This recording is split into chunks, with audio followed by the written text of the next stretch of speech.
નમસ્કાર દર્શક મિત્રો, રામ રામ બધાને। આજે આપણે આવી ગયા છીએ વાડીમાં। વાડીએ તો હાલત ખરાબ જ છે, બધાને ખબર જ છે કે કચ્છમાં જોરદાર ધોધમાર વરસાદ પડી ચૂક્યો છે। હજી તો ઘણી બધી આગાહીઓ ચાલુ છે। આજે તારીખ છે 3 સપ્ટેમ્બર 2024 અને આપણો કૂવો એકદમ ઉપરથી જઈ રહ્યો છે। તો દેખાડું તમને, આપણી કૂવાની ઉપરથી પાણી ચાલુ છે। આપણો કૂવો છલોછલ જમીનના લેવલથી ઉપર। બાજુમાં રિચાર્જની તલાવડી આખી ભરેલી, પાઇપ પણ રિચાર્જનો ડૂબી ગયો છે અને પાણી એના ઉપરથી અહીંથી નીકળી રહ્યું છે, સાઈડમાંથી, ધારુમાંથી। મને લાગે છે હવે પાણી મહિનો દી ચાલુ રહેવાનું છે। તો મગફળી તો સારી છે, પણ બીજું બધું પાક ધોવાઈ ગયો છે।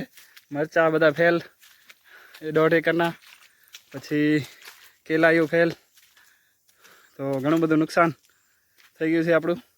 પણ વાંધો નહીં, લીલો દુષ્કાળ સારો, દુષ્કાળ કરતા। આવી રીતે વૃક્ષો કેટલા બધા પડી ગયા છે, જળ મૂળથી ઉખડીને સીધામાં વચમાં।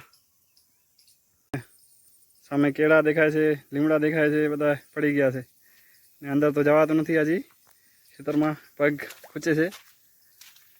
તો કચ્છમાં આટલો વરસાદ લગભગ 40-50 વર્ષમાં નહીં થયો હોય, એટલો જોરદાર વરસાદ પડ્યો આ વર્ષે। નાહવા જઈશું, આજે નાહવાનું મન થઈ ગયું છે કૂવામાં, તો વિડીયો આખો જોજો। આપણે નાહવાનો વિડીયો પણ બનાવ્યો છે અને તરતા તો બધાને આવડવું જ જોઈએ ફરજિયાત, કારણ કે ગમે તેવી પરિસ્થિતિમાં સર્વાઈવ ન કરે તો માણસ નહીં। આમાં યુવરાજસિંહ ટાઈમપાસ કરી રહ્યા છે ટ્રેક્ટર ઉપર ચડીને।